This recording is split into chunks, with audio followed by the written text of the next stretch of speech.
Welcome back, everyone. Remember, previously we read the screen. Koji just found out that his friend has been eating people. And Fuminori is nowhere to be found. We're left with a choice.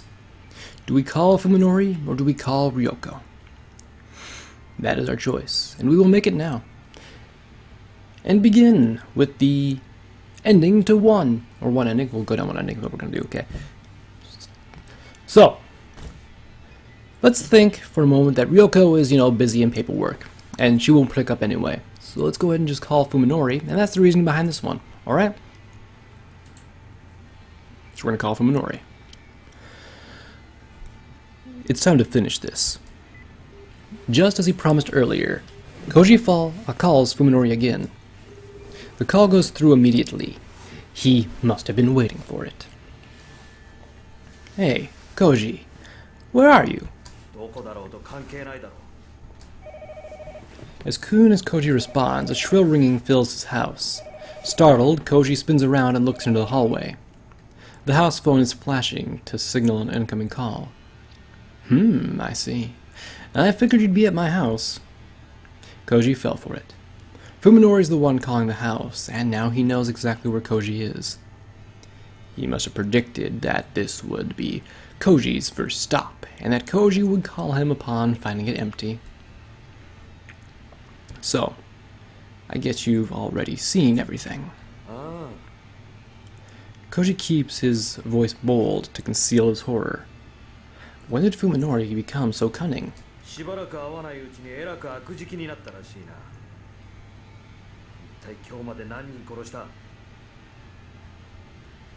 Actually, I've only killed one so far. Fuminori replies unapologetically, his tone upbeat. I've taken part in 3 or 4, though I'm getting pretty good at removing the tendons and draining the blood and such. Koji no longer feels sadness or horror when faced with Fuminori's inhumanity. There is only the cold desire to kill the creature speaking such revolting words with his friend's voice.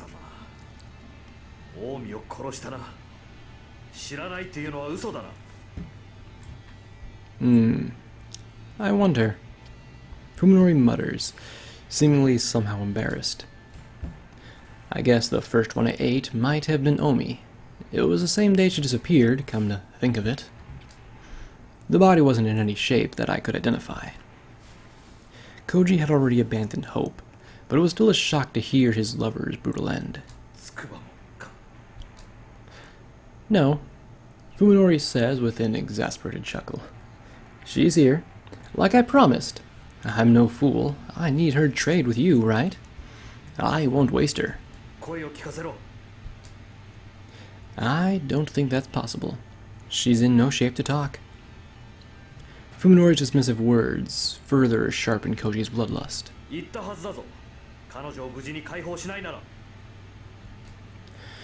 Come on, be happy she's still alive. Or would you rather have Yo as a corpse? Let's get this straight, Koji. You bring your evidence along with all the files you've gathered. When I'm satisfied that they're the real thing, I'll hand Yo over. It's obvious that this deal's a sham. In all likelihood, Fuminori is just planning to kill him and bury the secrets forever. Moreover, Koji doubts that Yo is even alive. Her meat could very well be somewhere in the refrigerator right in front of him. However, Koji is particularly interested in Fuminori's true intentions. After all, he has no intention of making a trade either. His only goal is to get close enough to destroy Fuminori and whatever is pulling his strings. You remember Dr. Ogai's house? The one you followed me to? Let's meet there, tonight at 7. Come alone. Fuminori hangs up without waiting for Koji's response. Perhaps Fuminori too has sensed his opponent's intent. If so, then he has realized that Koji is not just the hunted, but the hunter as well. So, we're two duelists trying to gauge each other's moves. Koji smiles grimly as he pockets the phone. It's astonishing how much the relationship has changed. The question is whether or not to comply with the 7 o'clock rendezvous agreement. If this is a serious negotiation, it would be wise to avoid preempting Fuminori in any way that could provoke his anger. What Koji and Fuminori are really doing, however, is trying to lure each other into a deadly trap. Koji doesn't know what Fuminori's planned to do between now and then, but he's not about to let his enemy keep the initiative. The fierce bloodlust that has taken root in his heart is more than enough to energize his exhausted body. Koji leaves the death-filled house, his stride more determined than before.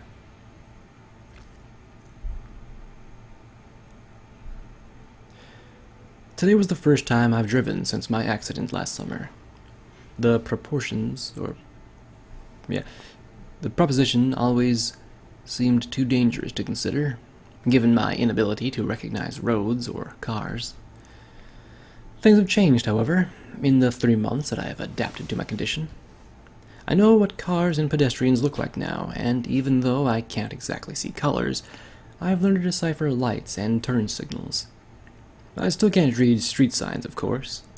Nevertheless, I managed to make it safely to our destination with Saia and Yo in the back seat.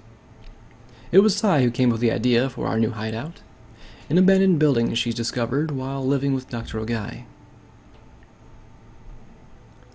In these hilly suburban residential areas, it's not hard to find thick patches of undeveloped forest just off the beaten path. Saia's old playground is located in one such secluded area, unaffected by the flow of everyday life. It used to be a privately operated sanatorium hidden amongst the silent trees. After the owners went bankrupt, it remained unsold and was eventually forgotten. After I left Saia and Yo at the hideout, I returned to town to make some preparations. Now I'm finally back at our new refuge. I liked this ruin from the moment I saw it. Mountains of construction material and garbage litter the front yard, forming a serviceable barricade. This place looks even less likely to receive unwanted attention than our house. Since my brain sees humans as revolting monsters, places I've been to tend to stink or seem covered in filthy slime. Ruins like these, long empty of life, are the places that I find most restful. I'm back.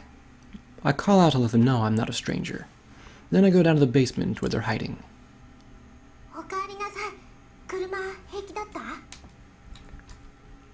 It was no problem at all. I figured out how to tell which roads are one way.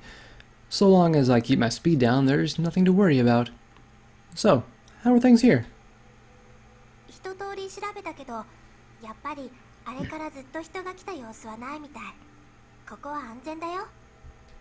I see. Let's hope it stays that way. I'm a little worried about this abandoned building. Could become a hangout for biker gangs or homeless people.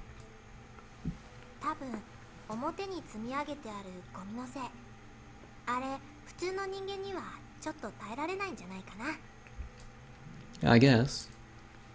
It doesn't bother me at all. I rather like it, in fact. But of course, normal people would be feeling differently.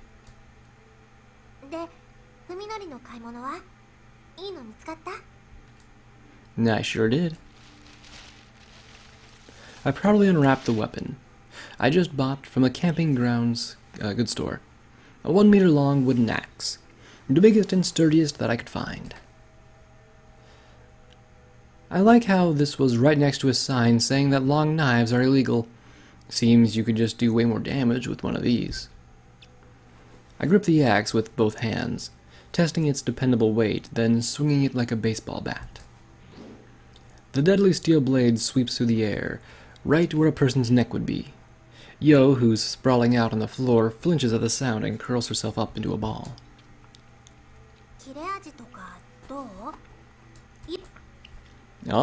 I don't think that's a good idea. I definitely wasn't expecting Saia to suggest anything so brutal.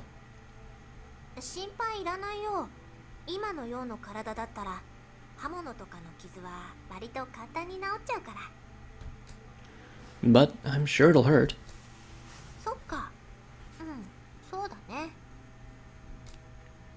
It must have slipped her mind completely. She smiles at the obvious oblivious Yo, as if to hide her embarrassment, then says, でもさ、痛くされた時のようの声って、それはそれで可愛いよね。Well, I just wouldn't feel right using an axe on a human. そうなの？じゃあ、コウジさんは？ That's easy. It should be obvious, but I guess Saia still doesn't understand. I don't see him as a human. I'll have no trouble cutting him to pieces. そんなに違うんだ。Yeah, humans have a conscience, you see. No matter how much you hate someone, you can't help but think twice about killing them. And that's how I'll win. 本当に？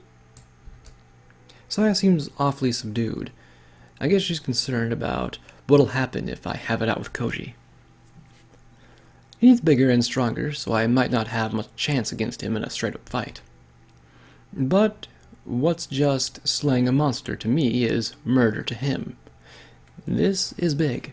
He'll definitely hesitate when it counts. なんだか不安なんだよね。そういう心理戦っていうの、確実じゃないっていうか。Saia says softly, staring at the floor with unusual gravity. She raises her head and looks straight at me. ねえ、やっぱり私が買った方が良くない？ I appreciate Saia's consideration. Even though it could be interpreted as lack of faith in me, she's still putting my safety above hers. Nevertheless, I can't accept her heartfelt suggestion. With your strength, you might be able to overpower a girl like Yo, but I think it'd be hard for you to take down a guy. The bitter memory of Saia's rape is still fresh in my mind. Saia falls silent for a moment, seeming to understand what I'm thinking, but then comes right back to stubbornly press her case. でもね、あのおじさんも最初の不意打ちはうまくいったの。病院だってそうだった。平気で話しかけてきたのってfuminoriだけだよ。I guess you have a point. I can't imagine it personally, but I suppose it's possible that Sai's appearance is shocking enough to make someone lose their nerve. Suzumi was able to gain the advantage because he had the same condition as me, which let him see Saia as a cute girl. Fear doesn't necessarily make people weaker, however. Depending on the situation, it can even send someone to a berserk rage and make them harder to put down. In other words, such a tactic would be the same sort of gamble that Saia's worried about. Alright, Saia, how about this? When I tell Saia the new plan that just popped into my head, her gloomy frown turns to a bright smile. それめやん。fuminoriって頭いい。Oh, stop. It's not exactly a great plan, but I guess the fact that it lessens the risk to me is enough to excite her. She's so easy to please. But that's part of what makes her so cute. で、いつ頃来るの？コウジさん。I got a call from this morning. For now, I've sent him on a wild goose chase, I'm thinking I should shake him up a little. やっぱり暗くなってからがいいよね。Yeah. When the time is right, I'll lure him here and finish him. We won't have to worry about witnesses here. せっかく人間一人分の肉が仕入れられるのに、ここだと腐らせちゃうね。Why don't we use it to trap other animals? It could be bait for stray cats or crows. それ危ないよ。万が一取り逃した時、よそに持っていかれて他人に見つかったら大騒ぎになるよ。Good point. Humans are extremely dangerous, and their filthy, stinking bodies make me sick just by being nearby. Ironically, however, nothing tastes better than their meat. I truly regret having to abandon our well-stocked fridge. まあ、この辺だと森にもいろいろと住んでるから。We have 3 mouths to feed. Are you sure? 任せて。これでもさや、狩りは得意なんだから。Okay. Looks like you're going to be the breadwinner for this family. へへ。 Saia giggles happily at my praise. I find these childish qualities of hers adorable. 今度はどのぐらいのんびりできるかな。 Because of the casual way she says it, I almost miss the emptiness to which her question leads. Yeah. Saia's right. This won't last forever. No matter how safe this hideout might seem, we will have to abandon it eventually. The slightest mistake could put our life together in jeopardy, just like when I failed to silence Koji. Some dumb kids might decide that this old ruin is a good place to test their courage, or this land might be targeted for new development. In order to be together with Saia, I'll have chosen to live apart from society. We will never find lasting peace in this world teeming with humans, not unless we can somehow escape from it. Think of it like going on a journey, just the two of us. I pull Saia into my arms and fold my hands around her slender shoulders and whisper, "Life is like a journey anyway. Nothing stays the same forever. The only difference is that whether time passes you by or sweeps you in its flow." そうだよね。 Saia smiles softly, perhaps in resignation, perhaps in sadness. Either way, there is peace and contentment in her expression. それでも一人ぼっちじゃないし。だからさやは寂しくなんかないよ。 No. I have no regrets. As long as I can hold Saia in my arms, I will gladly pay any price. それにね、 She adds brightly, trying to cheer me up. いつかは私たちが人目を忍んで暮らさなくてもよくなる日がきっと来るよ。 It sounds like a fairy tale, but for some reason she seems absolutely certain. それは明日かもしれないし、ずっと先のことかもしれない。いつ印が来るのか私にもわからないの。ほんのちょっぴり怖いんだけどね。 I have no idea what Saia's prophetic words mean, but this isn't the first time she's said or done something mysterious. She's performed any number of miracles already. So there's hope for us too, she says with a cheerful nod. きっとそれがさやが文則に送ってあげられる最後のプレゼント。さやの最初で最後の務め。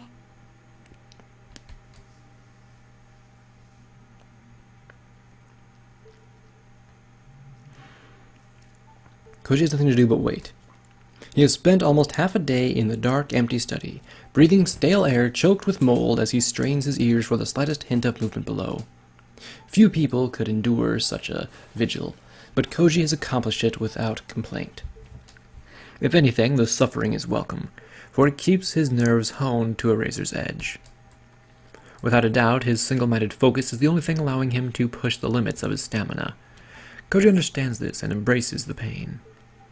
His closest friend has shattered his world like glass, and now Koji feels only hate towards the madness that has replaced it, and towards himself for allowing it to happen. Self-loathing is a more reliable source of willpower than any faith or resolve, no matter how noble. When he arrived at the Yogai house, Koji snuck inside carefully, hoping to perhaps take his enemy by surprise. It was only after he got inside that he realized that the house was still abandoned. Even so, Koji was sure that Fuminori would arrive earlier than promised in order to set up an ambush. However, the light streamed through the windows turned red, then faded to darkness with no sign of anyone coming. Koji's patience has been growing weaker and weaker by the moment. And now the appointed time has arrived. Just as Koji's frustration is about to peak, his phone begins to vibrate and flash. It's from Fuminori. He's calling rather than showing up himself. Rage threatens to overwhelm him for an instant, but Koji manages to keep his voice calm as he answers. どういうつもりだ、文則? Well, I was worried you might be wasting energy on something silly like planning an ambush, Fuminori says, chuckling scornfully. It's kind of late, but I guess I should tell you the real meeting place before you lose your mind. Did I make it in time? ふざけた真似を. Come on, don't get mad. I'm just being careful, right? Fuminori laughs with unrestrained malevolence, as though to emphasize that he's seen thoroughly through Koji's plans. Assuming you're at Dr. Ogai's house, there's a place nearby, within walking distance. Yo and I are there. I'll give you the address. You should be able to find it in your car's GPS. 今度こそ信用できるっていう保証は If you're that paranoid, you don't have to come. Just turn tail and run. Fuminori hangs up immediately after speaking his challenge. Koji leaps out of his chair and kicks it across the room, unable to find any other outlet for his rage. He has no choice but to do what Fuminori says. His stamina is already exhausted. Only his obsession is keeping him going. If he allows himself even a moment's rest, he fears that he'll never again find the strength to face this madness. Tonight is his only chance to kill Fuminori.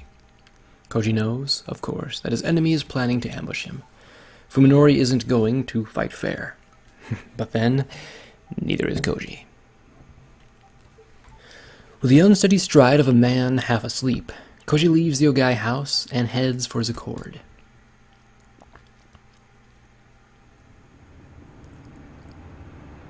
Only the base of these foothills has been destroyed for housing.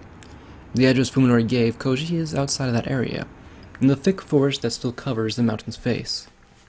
His car's GPS shows a road that leads nowhere, but according to Fuminori, there should be an old abandoned sanatorium there.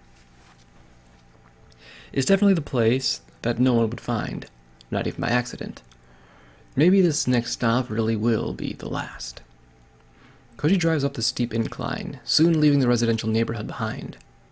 Even though the hands of progress are right at its doorstep, the undeveloped forest is darker than he expected. This looks like a great place to live in secret, or to kill someone and hide the body. Places like this, lost and forgotten, aren't found only in deep jungles or hidden valleys. Holes in the world are everywhere, even in the midst of civilization. A broken-down gatepost suddenly appears in the Accord's headlights, like a ghost rising from the darkness. It looks like this is the final stop. Koji rolls up to the gate and turns off the engine, giving himself to the silence of the forest. His phone starts ringing almost immediately. He doesn't need to check who it's from. 着いたぞ Yeah, I heard you. Welcome to my new home. Fuminori is nearby, close enough to hear the sound of the engine. A shiver of excitement shoots up Koji's spine. Come inside. Yo's waiting. Fuminori hangs up without another word. After grabbing his new flashlight from the glove compartment and checking that his revolver is still in his pocket, Koji opens the door and gets out of the car. Mountains of trash litter the front yard, forming a serviceable barricade. Koji sees something, or everything, from small refrigerators to mopeds to huge chunks of concrete and plaster that must have been abandoned by construction workers. The fact that they could get away with leaving all this stuff behind shows just how remote this place is. The moon is brighter than usual, allowing Koji to walk through the front yard without tripping on debris. Staying alert, he heads for the building beyond the mountain of trash. Something must be buried underneath the piles of garbage, because the whole yard is filled with a sharp stink of chemicals. Even the homeless probably wouldn't come to this place. If you need to get out of the wind or rain, there are plenty of shelters more suitable. How many times now has he stood like this, alone in some ominously silent place far removed from his everyday life, sneaking into deathly quiet homes to find traces of unimaginable happenings has become as normal as going to class. The houses that he's explored before were like freshly shed cicada shells, empty and dilapidated, but with traces of the life that they had sheltered. This place, however, is different. A perfect ruin, its walls and pillars rising from the dark forest like an army of ghosts, with no sign at all that people once lived and worked here. The structure resembles a skeleton more than a shell. Time and the elements have stripped it and its former shape, and now there is only death. Koji has gone as far as he can. This must be the final stop. What will Fuminori's next move be? He must be planning to kill Koji, but how? Just as he's about to turn his flashlight, Koji reconsiders.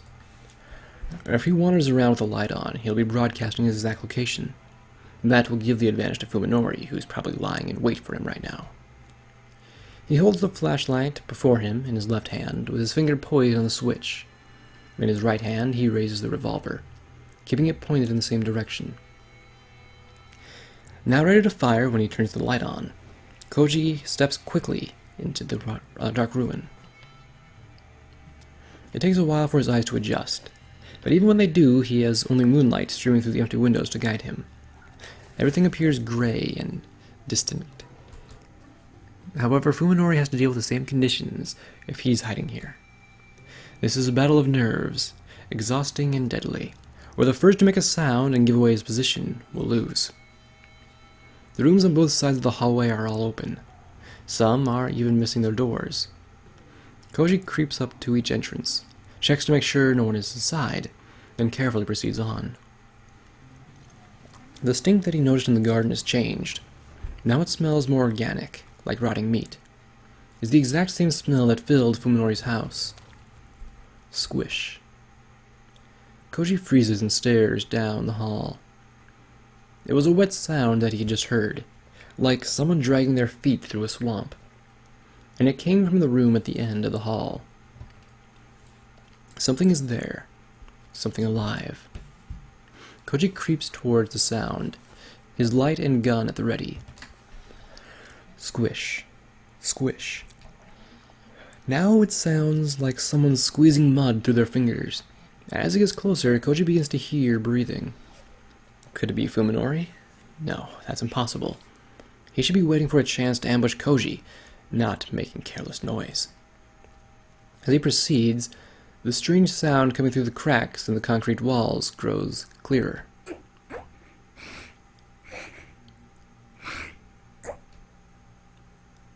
Before he knows it, he's standing in the threshold. The room is filled with a thick, viscous darkness, just like every other room that he's passed. There's more than just darkness, however. Something is there. He can hear pained breathing, like that of a wounded animal, and what sounds like sobbing. Sobbing.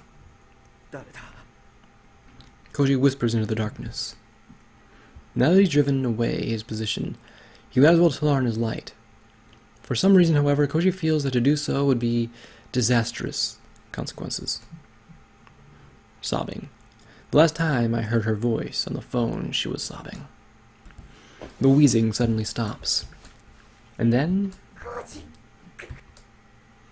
a whisper comes out of the darkness. Though not a human voice, not by any measure, it speaks some blasphemous semblance of human words. A nightmarish flash of insight connects the dots in Koji's mind. It can't be. Yo doesn't sound like this. She doesn't smell like this.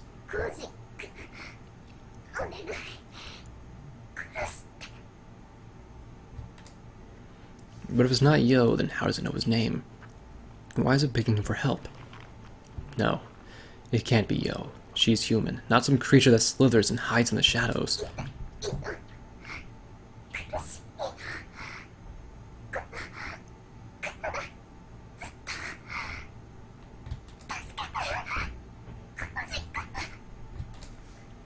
The thing wriggles closer.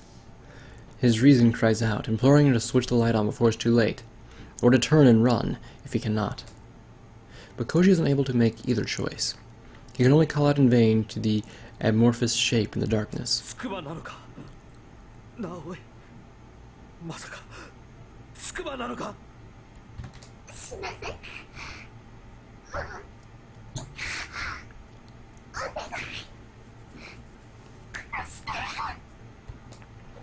Something soft and slimy slides over Koji's toes.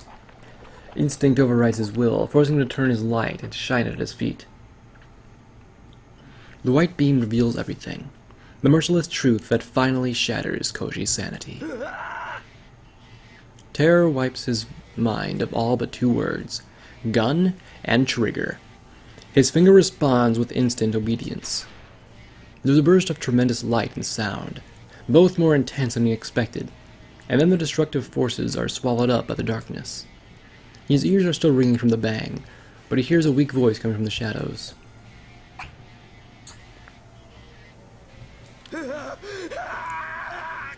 Koji screams and pulls the trigger again and again, believing that salvation can only come from the barrel of his gun. Light and darkness, explosion and silence. They dance their dance 3 more times. Koji doesn't even need to aim. The horrible creature is right at his feet, far too close to miss.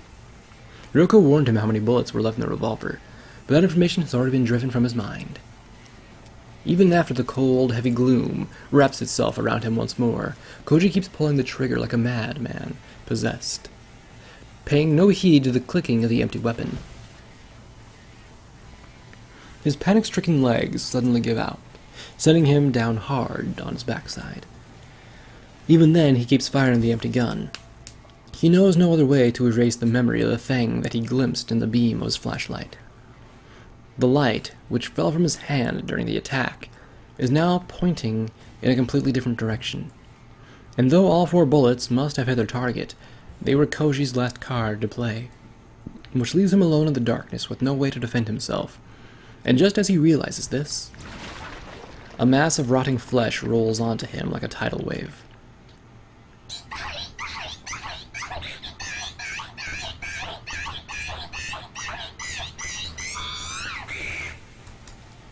He can no longer even scream as the thing pushes him onto its back. With fear seizing his throat in its iron grip, Koji struggles desperately against the monster as it crawls up his body towards his face. Covering his face with his left hand, he scrambles wildly along the floor with his right, searching for a way out that doesn't exist. His mind is that of a feral animal, empty of everything but primal terror. And that is why, when his right hand closes around something hard and at the last moment he recognizes it instinctively as a weapon. Putting every ounce of strength into his arm, Koji swings the heavy object at the creature on top of him. He hears the thud of a blunt object striking something soft and wet, and then Koji's attacker rolls off of him. As soon as he is able to move freely, Koji leaps to his feet and grabs his new weapon with both hands, brandishing like a charm to ward off evil. Only now does he realize he's holding a rusty steel pipe.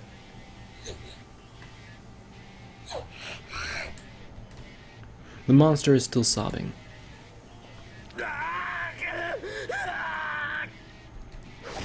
With a cry that is part terrified scream, part enraged roar, Koji raises the steel pipe and brings it crashing down on the cowering creature. He hears a wet sound and feels the blood-chilling sensation of its thick, soft flesh absorbing the blow. These combined to evoke an instinctive loathing that wipes his mind of all but the urge to destroy. Consumed by the same desperation with which he kept firing the empty gun, Koji rains blow after blow down upon his enemy. After the 10th blow, it stopped sobbing. After the 12th blow, it stops moving. And after the 13th blow, it begins to feel and sound more and more like he's beating a puddle of viscous fluid. Koji doesn't stop thrashing the creature until he recovers enough of his senses to realize that whatever it might have been before, it is now nothing but a lifeless corpse. The pipe in his hand, covered with unidentifiable fluids and filth, suddenly feels unbearably heavy. 20 years of memories in the light of the sun. If they were indeed precious to him, then he should never have come to this place. The black flames of despair raise inside of him, consuming fear and repulsion and pity. Only rage and hate remain. Every cell in his body cries out for vengeance, for the blood of the man who poisoned him with truth and tore him from the womb of innocence. And then Koji, slave to hate, hears the sound of someone sneaking up behind him. Koji whirls, swinging his steel pipe with all the force he can muster. His enemy hastily leaps back to avoid the strike, surprised by his failure to catch Koji off guard. Twisting shadows dance in the beam of the light on the floor. Readying his pipe for the next blow, Koji faces off against his second attacker. fuminori. Before this moment, Koji could not have imagined that he would speak his friend's name with such hatred. Hey, that was a pretty heavy swing just now. Are you trying to kill me or something? Even now, Fuminori is smiling, though the huge axe in his hand is just a sick joke. Damn, Koji. I thought you'd hesitate. 迷うだと。俺が Koji sneers too, unable to contain his contempt for the notion. 貴様。近江をどうした？筑波に一体何をした？それを考えてもまだ俺が貴様を殺すのに迷うだと。 That's my line, Koji. Fuminori growls, looking sadly at the pile of dead flesh at Koji's feet. How could you do such a horrible thing to Yo? You'll taste 10 times her pain before I kill you. The blade of Fuminori's axe carves a murderous arc through the darkness, glittering menacingly in the faint light coming from the floor. Koji raises his pipe to block the ferocious swing.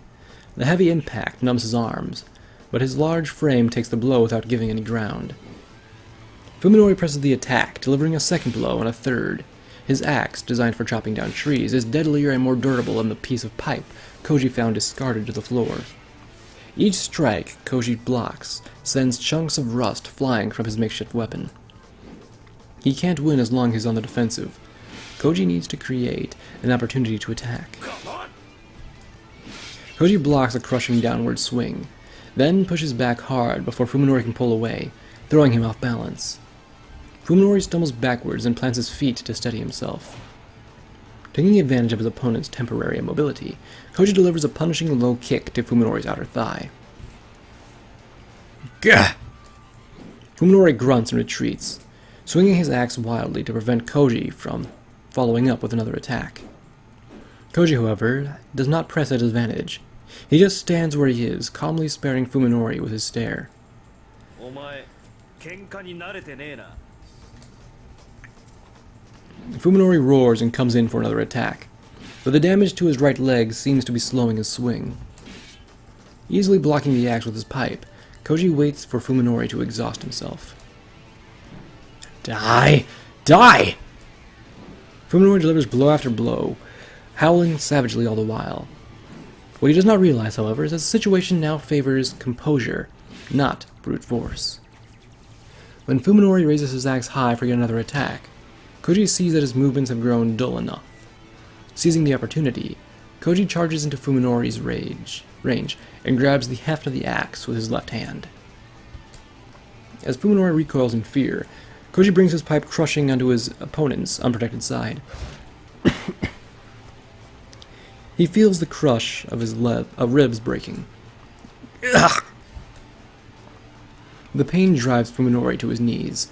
Staring down at Fuminori's defenseless head, Koji, surprised by his own lack of emotion, raises his pipe to deliver the finishing blow, which is when something wraps itself around his left ankle.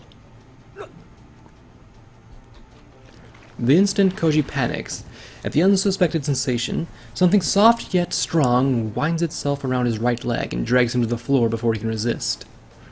He twists his body and tries to swing the steel pipe at the unseen enemy behind him, but his right hand too is seized by the same flexible force.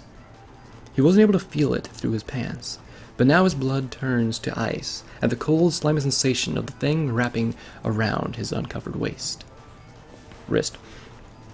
The monster's still alive? That's it, Saia, Fuminori says encouragingly. Even while kneeling on the floor, his face twisted in pain, he manages a terrible, victorious grin. Saia. This monster is Saia. Koji struggles desperately to free himself from the creature's slimy grip, but more tentacles swarm over his body, rendering him helpless. The horror has already driven Koji half mad. Just imagining the creature's appearance is enough to send him into a mindless panic. His scream is suddenly cut off as a slimy appendage seizes his throat. The most deadly tentacle isn't just cutting off his windpipe, it's trying to snap his neck, and it's getting tighter.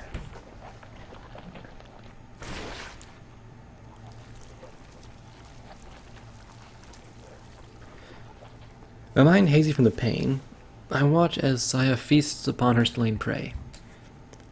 We won.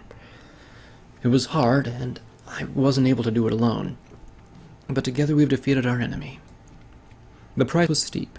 At least 2 of my ribs are broken, sending a sharp pain shooting through my chest every time I breathe. And then there's Yo. I didn't expect her to fall to Koji so easily. I suppose that, unlike Saia, she might have been unfamiliar with how to use her new body in combat. My injury must have fueled Saia's anger. Her slaughter of Koji was merciless and complete. As soon as her prey stopped moving, she sank her teeth into his vital organs and ruthlessly extinguished the last embers of life. Though her brutal, grisly actions were unbecoming of her girlish appearance, Saia's face, covered in blood and gore, was that of a victorious queen of beasts, lording over her defeated foe. There was something noble and sacred about her primal ferocity that made me reluctant to disturb her. I don't know how long I've been sitting there watching Saia feast.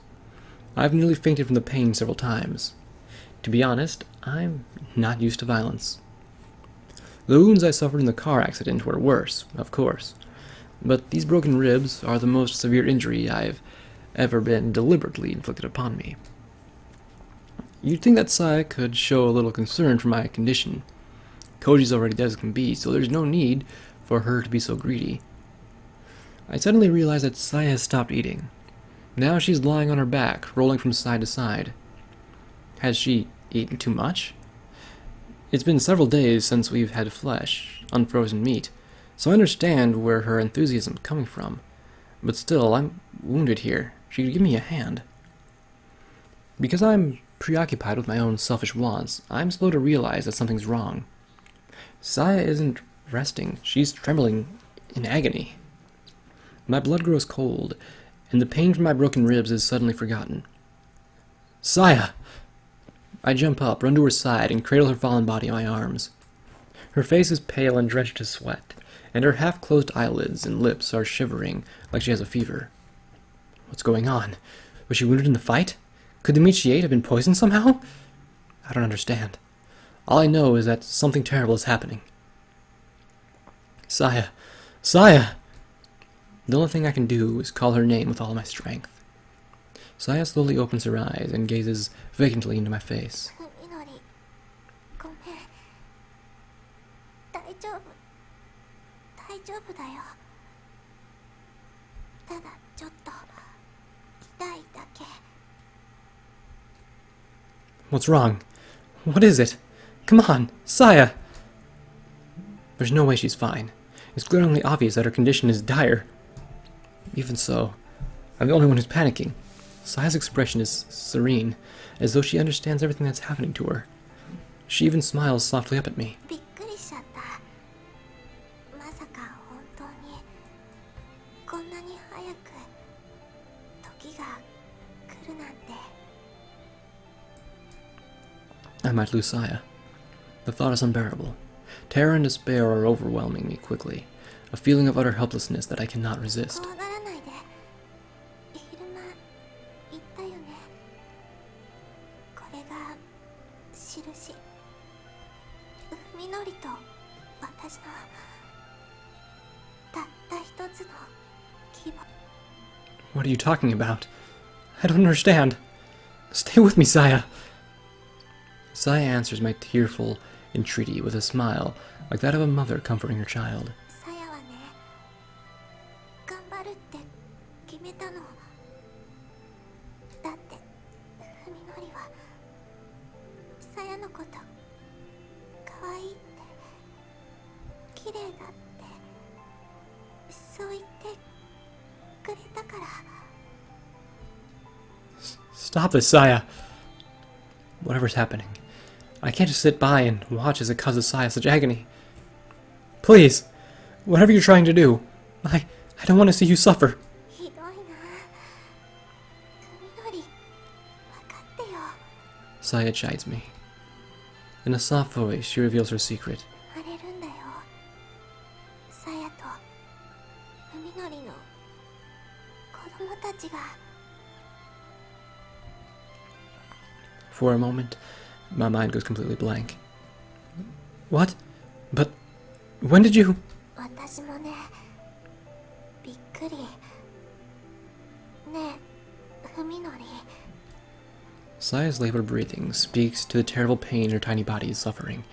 Even so, she wraps her arms tightly around my neck. 外に連れてって。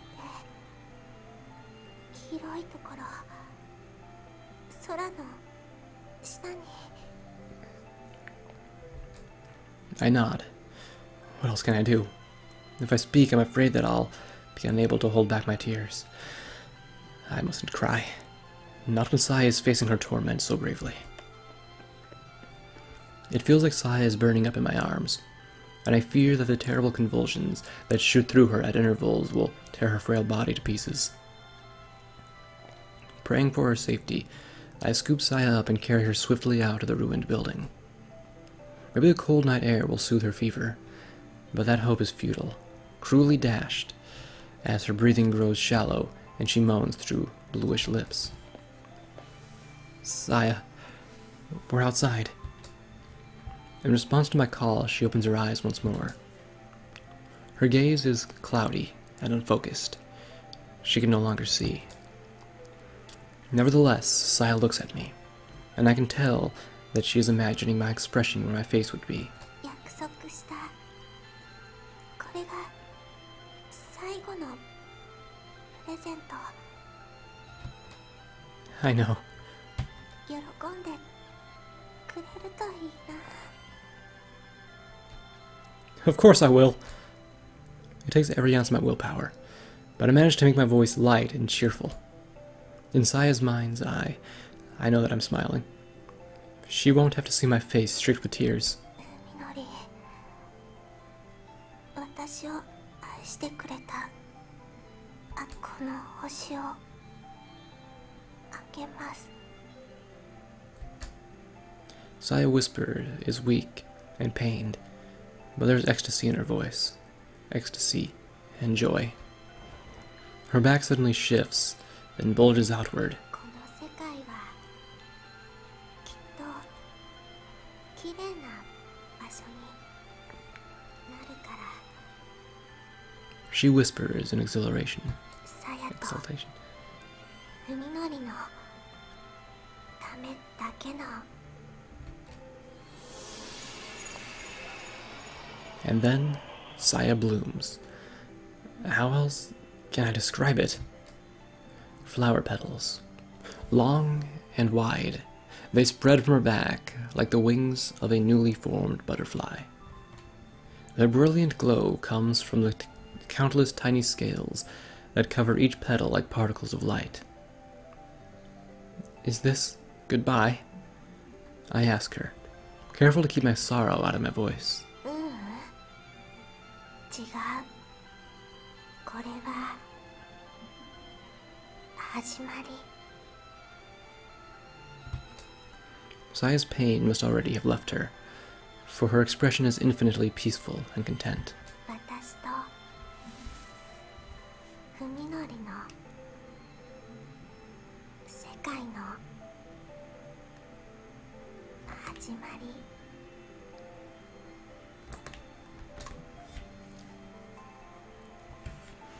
The radiant motes rise into the wind, painting rivers of light in the frozen winter sky. It is beautiful, overwhelmingly, painfully beautiful. Singing victorious of their freedom, the shining seeds of life are released into the vast and fertile land. Their song heralds the coming of the new world and the destruction of the old. It is a boundless healing.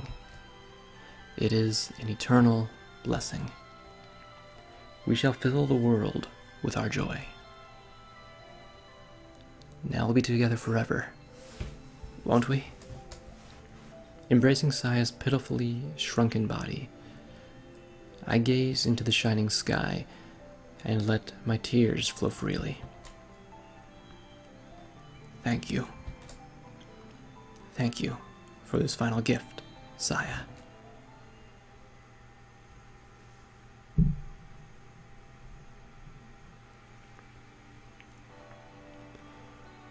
She was worried at first, how long the preserved foods in the underground storeroom would last her, but now it seems that her fears were unfounded. It's the liquor she should have worried about. By savoring each drop of spiritus as though it were her last, she thought that she could make her flask hold out a little longer. But she must have been consuming more each day than she realized. Who can blame her?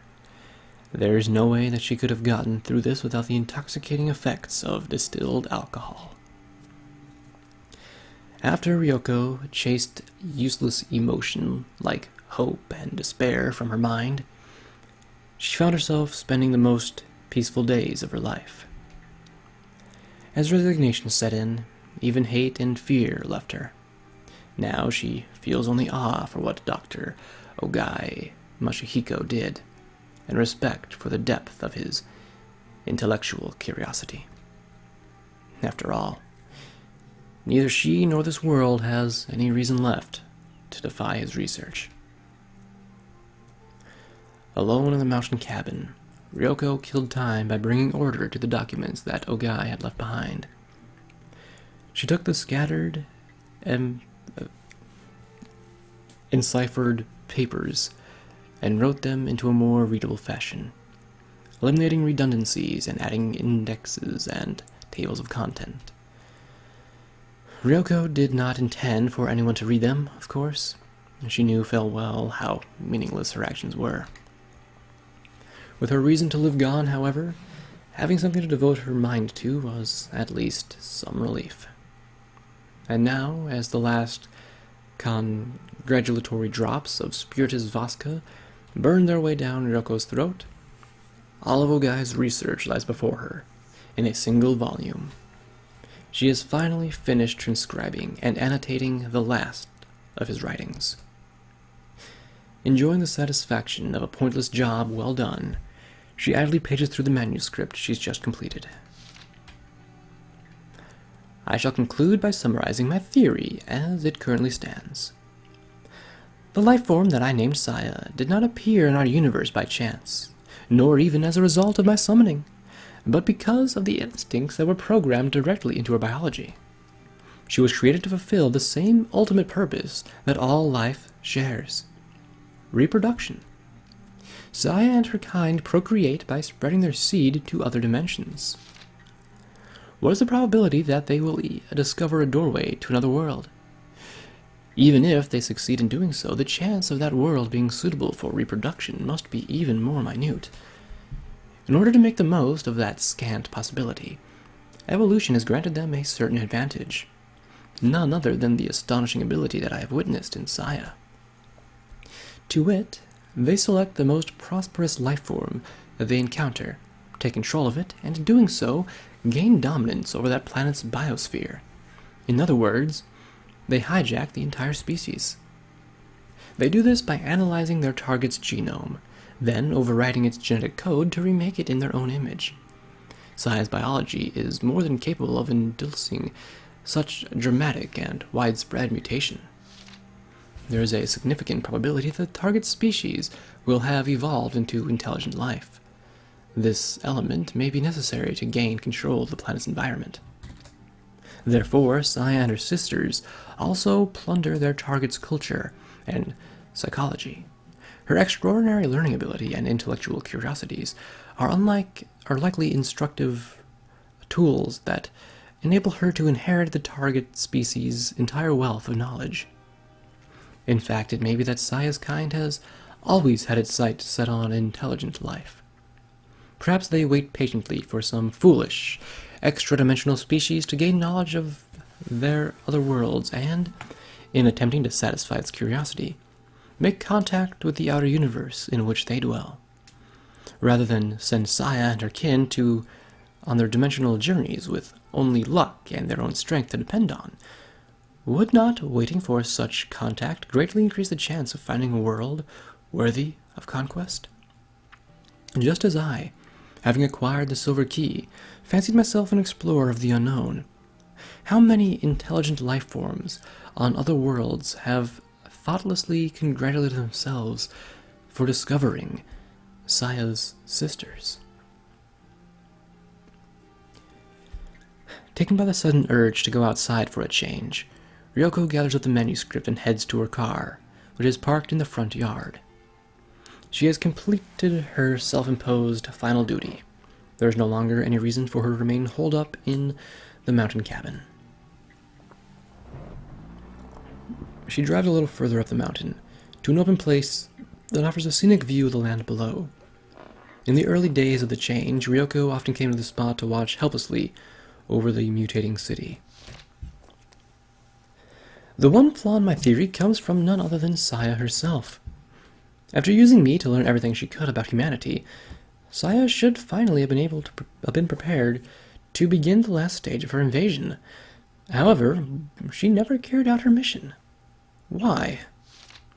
I hypothesize that Saia was an irregular among her kind. It is said that the human race's intelligence has allowed us to conquer our natural instincts. Perhaps, in absorbing the human psyche, Saia accidentally inherited the disease that infects our entire species. What is human love, really? What behavior could be more of a hindrance to the efficient propagation of a species? I'm reminded of how, at the end of her studies, Saia consumed vast quantities of romantic literature from all over the world. She tried to understand romance as an integral part of the human reproductive process. As a result, she might have unwittingly neutered her own unparalleled reproductive abilities. After all, she had not known love. She had come to this world to rule it in our place, and had studied humanity to fulfill that purpose. But ultimately, she could not share love with a human. Without love's blessing, Saia was unable to find the passion to fill this world with her kind. In learning all that there was to know about humanity, she herself had become hopelessly human. Weary of loneliness, she despaired of the world. How pure her maiden soul must have been. If this hypothesis is correct, then it means that I have failed as her teacher. I cannot help but feel ashamed for having spoiled such an extraordinary organism. Saia. Next to Ugai Makashiro, Ryoko knows more about that entity than anyone else. No. When a young man named Sakisaka Fuminori is added to the running, perhaps she only comes in third. In the end, she never encountered the creature face to face. She would have liked to have met it once, though. If Ugai's analysis of Saia's psychology is correct, then it must have been Sakisaka who restored her desire to conquer the world. Perhaps, as Sakisaka's chief physician, Ryoko played some role in bringing that lonely young man and Saia together, in which case she should at least have had the right to attend their wedding to end all weddings. She might even have charged them a matchmaker's fee. I have a dream that one day my daughter will know the blessings of love.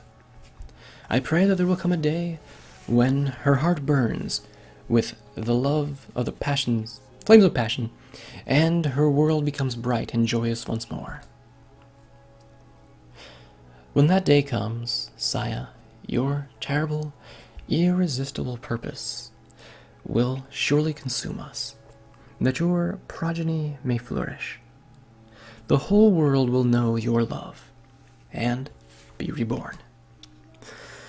Ah, what wonders the future holds. I deeply regret that I must end my life before I can see that day come, but the footsteps of those who would destroy my dream grow closer by the hour.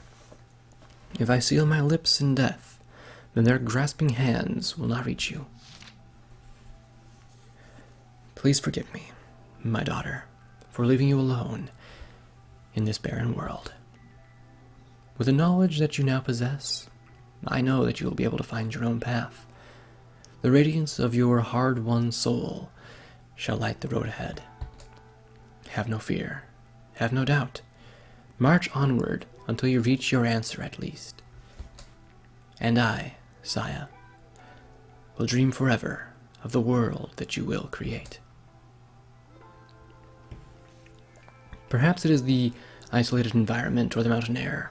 Maybe she's just more resistant to the change. Whatever the case, Ryoko has not yet become as inhuman as the creatures wriggling through the city below. She does not know exactly how many people on this planet could still be called human, but she's one that must be only of a handful of survivors who are left to watch over the end of mankind. Of course, it's only a matter of time before she changes too. It has been 3 days since she chopped off her right hand, which had ceased to function as anything resembling a human hand, but the itching that has spread across her entire back is growing more intolerable by the hour. She could look in a mirror to see what she is becoming, but she doubts that would make her happy. Ryoko thinks that maybe it would be best to just go to sleep here, with the world spread out before her. When she awakes, perhaps she will be ready to descend the mountain and join in the city's revelries. Or maybe she won't even need such resolve anymore. Whatever the case, Ryoko thinks dreamily as she licks at the very last drop of her flask. Even after I stop becoming human, I hope they'll still enjoy the taste of booze.